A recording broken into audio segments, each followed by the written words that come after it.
Hi friends, cooking with Sahai மாரி vegetable biryani செய்ய போகிறேன். அதுக்கு என்னென்ன தேவை? கொஞ்சம் பீன்ஸு, கொஞ்சம் கேரட்டு இந்த அளவு எடுத்திருக்கேன். ஒரு பல்லேரி, கொஞ்சம் கருவேப்பிலை, 2 பச்சை மிளகு. உங்களுக்கு என்னென்ன காய் தேவையோ நீங்கள் எடுத்துக்கலாம். இது மல்லித்தூள் 1 ஸ்பூனு, அரை ஸ்பூனு மிளகாத்தூள், ஒரு ஸ்பூனு கறி மசால் தூள். இது பட்டை கிராம்பு எல்லாம் 2 எடுத்திருக்கேன். இது ஒரு பிரிஞ்சாலை. அரிசி ஜீரக சம்பா எடுத்திருக்கேன். உங்களுக்கு பாசுமதி எது வேணாலும் எடுத்துக்கலாம். நான் இந்த அளவு எடுத்திருக்கேன். இது புதினா மல்லி தண்ணியில் வாஷ் பண்ணி வச்சுருக்கேன். ஒரு உருளைக்கிழங்கு, 2 தக்காளி. இது ப்ரெட்டு ஃப்ரை பண்ணி போடணும். இது மாதிரி ஒரு குக்கர் வச்சுக்கணும். குக்கர் வச்சு 1 ஸ்பூன் நெய் விட்டு இந்த ப்ரெட்டை ஃப்ரை பண்ணி எடுக்கணும். அளவு ஃப்ரை பண்ணி எடுத்தால் போதும். எண்ணெய் ஊற்றிக்கிங்க. தேவையான அளவு எண்ணெய் ஊற்றிக்கிங்க. எண்ணெய் ஊற்றி இந்த கிராம்பு, ஏலக்காய், பட்டை இதெல்லாம் போட்டு இதில் வறுக்கணும். சும்மா 2 நிமிஷம் வறுத்தா போதும்.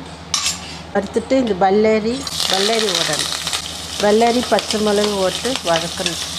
இது ஒரு 5 மினிட்ஸ் வதக்கிக்குங்க. அடுத்து இந்த தக்காளி இதில் ஓடணும். தக்காளி போட்டு வதக்கிக்கணும். தக்காளி ஒரு 5 நிமிஷம் வதங்கிட்டு இந்த அளவு வதங்கினா போது. அடுத்து காய்கறி எல்லாம் போடணும். கேரட்டு, பீன்ஸு, உருளைக்கிழங்கு எல்லாமே போடணும். போட்டு ஒரு 5 நிமிஷம் வதக்கிட்டு இந்த அளவு வதக்கிட்டு இந்த பொடி இதில் போடணும். பொடி போட்டு ஒரே ஒரு வதக்கு. மல்லி, புதினா போடணும். இது ஒரு 2 நிமிஷம் வதக்கிட்டு நீங்கள் தண்ணி ஊற்றணும். இதில் இந்த அரிசி எடுத்த கப்புலேயே 2 கப்பு தண்ணி இதில் ஊற்றிக்குங்க. ஊற்றி இதில் அரை ஸ்பூன் மஞ்சத்தூள், உப்பும் போட்டு கொதிக்கணும். கொதிக்கும்போது அரிசி ஓடணும். அரை ஸ்பூன் மஞ்சத்தூள் போட்டுக்குங்க. உப்பு உங்கள் அளவு தேவை போட்டுக்குங்க. இது கொதித்து வரும்போது நம்ம அரிசி ஓடணும். உப்பு, காரம் எல்லாம் உங்கள் அளவு தேவைக்கு போட்டுக்குங்க. இந்த மாதிரி கொதிக்கணும். கொதிச்சுட்டு நீங்கள் இந்த அரை ஸ்பூன் பிரியாணி மசாலா அரை ஸ்பூன் போட்டுக்குங்க. போட்டு அரிசி ஓடணும்.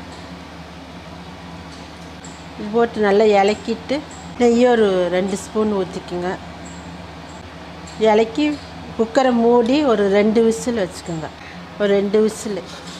குக்கரை ஓப்பன் பண்ணி பாருங்கள். இந்த மாதிரி வெந்திருக்கணும். இந்த ஃப்ரை பண்ண ப்ரெட்டை இதில் போடணும்.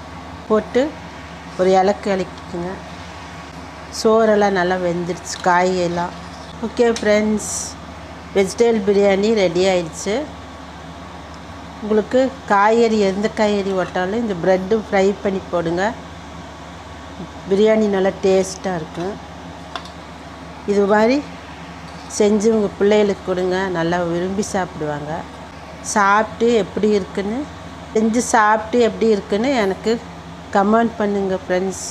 லைக் பண்ணுங்கள், ஷேர் பண்ணுங்கள், சப்ஸ்கிரைப் பண்ணுங்கள் ஃப்ரெண்ட்ஸ். Okay friends, thank you.